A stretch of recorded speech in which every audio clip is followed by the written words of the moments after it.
Good morning. Happy Mother's Day to all the mamas and all of the influencers and advocates for children, all of the aunts and uncles, all of the grandparents, caregivers, and people who give their hearts to children, whether you have children or not, or are just a part of saving children or helping children. I just want you to know that I appreciate you, and so do countless other people. And even when it doesn't feel like you are changing the life of children, or even your own child, or a child you are nannying or helping in the hospital if you're a nurse, etc., just know that you are implanting these seeds in their mind that will one day flourish with consistent and gentle caring and love. And just know that that will bloom eventually, even if you're not getting the results you want right now. Children are growing brains, and just keep that in your mind, that not everything will be appreciated or, what's the word I'm looking for? I guess just validated and explained right away when we feel we need it the most as a caregiver or a parent or nurse, caregiver, etc. Anyway, that's my little shout out to parents, to mothers, and even the fathers who don't have a mother to help them and are mothering out there by themselves. To the teachers, oh my gosh, it is Teachers Week. And as a nanny, I can relate to teachers in the fact that all of my teacher friends, we used to kind of relate on this, that, it's dealing with the parents is way more difficult than dealing with the child, because the child's behavior comes from the home that they're in, whether it's from directly that parent or if it's from an environment that they are in with another family member outside of their home, or something's right. There's something there, but a lot of parents don't want to face difficulties with their children, or can't own if there's a disability, cognitive disability, or any invisible disability or illness or learning disability, etc. The list goes on. I have personally dealt with this with countless families I've worked for as a certified independent care provider, as well as nanny for disabled children, teens, and adults, as I did for many years. So a lot of the families that I have worked for and celebrating Teachers Week, it's definitely a battle dealing with an adult who is either in denial and has to work through that, or going through their own traumas with their child, and or maybe their marriage is falling apart, or they're having some family issues, or their parent is sick, or something is going on to where maybe they can't be the best parent. And I think that is a good partnership to have with a teacher, if you can go about that relationship in a professional and empathetic way, instead of whether teacher, nanny, caregiver, and go about dealing with them who is also taking part in raising your child. Add therapist to that, and every all the other the village that raises children, right? So I think as an adult with a child, so as a parent or a legal guardian as a child, I think it is your responsibility to make sure that you do approach caregivers who are also in part raising your children with empathy and understanding. Not to say that they aren't difficult as well, but I think as adults, part of adulting is having that responsibility of learning how to communicate effectively, and being a part of joining that village that is helping raise your child, and getting on board with, even if you both disagree with each other, to maybe just kind of try to agree to disagree and make the best plan for your child for that season that you're in with that other adult. Hope that made sense. And from there, I wanted to read an excerpt. I'm getting better with that word. From my book. So about my mama, and just kind of, it's one of my favorite stories in my book. It's in the chapter Too Sick to Love, which is chapter 7. And it is just the epitome of what a mother is, right? So this story is going into detail about a specific time when I was very sick, and I was with my dad that weekend. And so my dad was always very loving, is very loving. He, I'm his little pumpkin, like, still to this day, and in the book.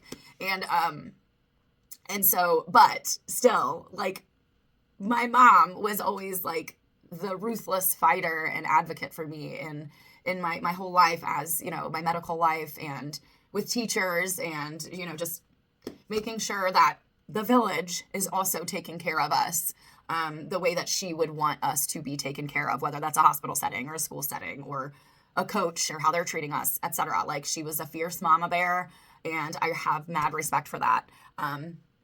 Especially as I get older, things definitely evolve as far as the lessons I learned through life. Whether I have a child or not, I still get older and see my parents in a different light the older I get. And I don't believe you need children to have that that growth and that experience. But anyway, so this is a little story where my dad is, it's my dad's weekend. We're at a softball game with him. He played softball. And unfortunately, I randomly got sick a lot. So I got very sick, and he had, is this the one where we were at the baseball game? Yes, heat stroke. She was on her way back up the hill. Okay, yes. So we had to find my brother. This is all real. I mean, these are all true stories. It's effortless to write this because it's just writing my memories. So we finally find my brother once they discovered that, I was having a heat stroke. And so my dad was like, he had to leave the game. It was go time. Like, he had to make a decision as a very, very young parent of a very sick child. And then also having an ADHD son who had a very extreme form of ADHD. I was in a more internal ADHD style, and he is the more impulsive, like very difficult decision-making skills and stuff like that. Anyway, that's another video. So it's we finally find my brother, who randomly runs off and is just playing with the other kids. And my dad and my brother have a little argument about, this stick that my brother wanted to bring in the car. And my dad's like, we don't have time for that. So they have a little, interaction. And let's see, so now it's time that we are pulling up to the apartment.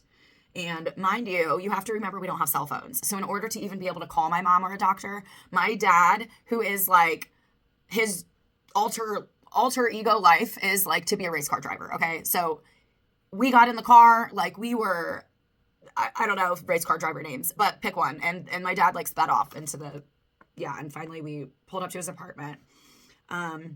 So here we are. Let's see. Okay, so we're talking about the washcloths having to go on me to reduce the fever. My dad's scrambling to just get us both in the apartment and trying to figure out what to do.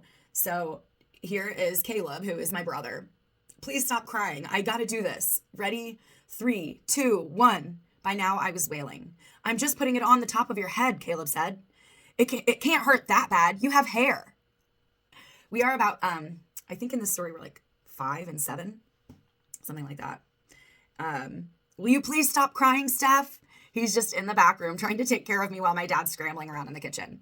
And anyway, you'll see what happens. I cried harder, anticipating the sting of those cold washcloths. It didn't hurt, but it was a jolt of freezing cold that made my heart stop beating for a second. When I was burning up, I just wanted to bake in an oven. Fevers were the worst. So with snot, slobber, vomit, and tears all over my face, I moaned, I need my pan! And Caleb handed me my pan again. Dad, she won't stop crying and throwing up. Where are you? Caleb yelled. But 8-year-old Caleb handled me the best he could. I won't do any more washcloths, okay? It's okay, Steph. Hey, I know what'll make you feel better. Let me go get Mr. Frog. You will learn who Mr. Frog is in my book. I still have him today. He will make an appearance in one of my future videos. He opened the door. Dad, hurry up. What are you doing? I'm on the phone with your mom. Be right there. Remember, phones had cords. You couldn't really go very far, so they're yelling at the opposite ends of the hallway in our little 2-bedroom apartment. Dad answered back down the long hallway. Caleb ran across the hall to our bedroom to get my favorite stuffed animal, Mr. Mom had handmade him for my dad in home ec class their junior year of high school.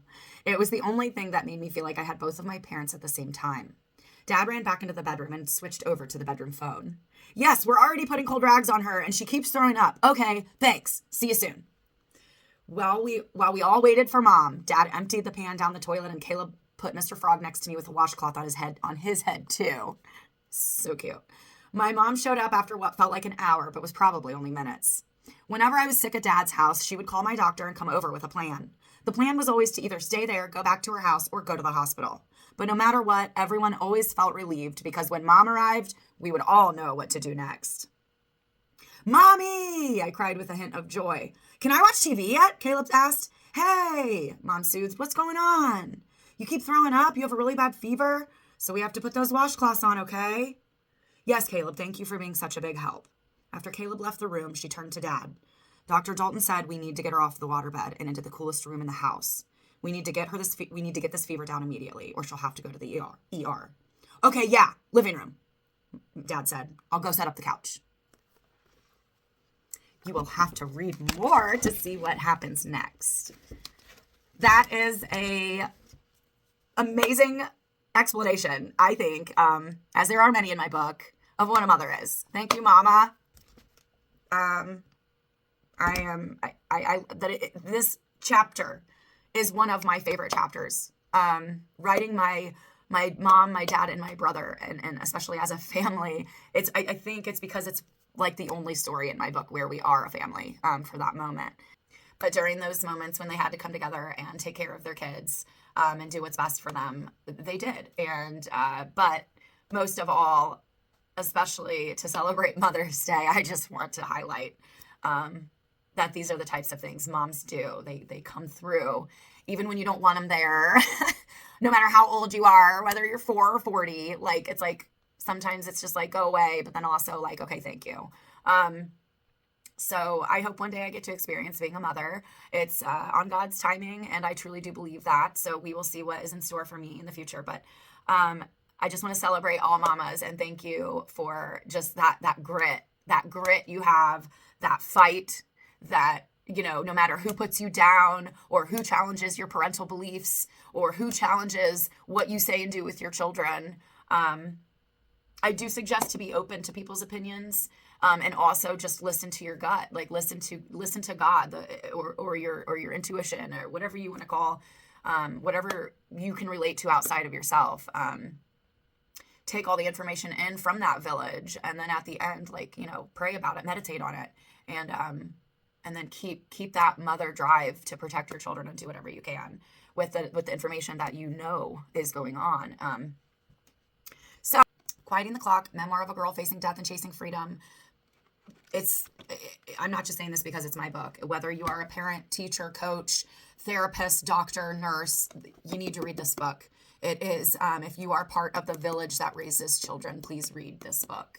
If you are a survivor of sexual abuse, childhood abuse in any way, or a survivor of any disability or medical issue, or especially a childhood illness that you've either had to grow up with, or maybe you just experienced in your childhood and grew out of, those are our core memories as children, and they will affect us for the rest of our lives until and or unless you get trauma therapy. And if you're interested in learning about different forms of trauma therapy specifically, not just CBT and not just the basic talk therapy, there's a lot of studies on that, you know, that doesn't really go anywhere as far as, especially if you're doing trauma healing work. So I am a trauma-informed coach. I specialize in trauma. I'm a certified empowerment coach and certified health coach.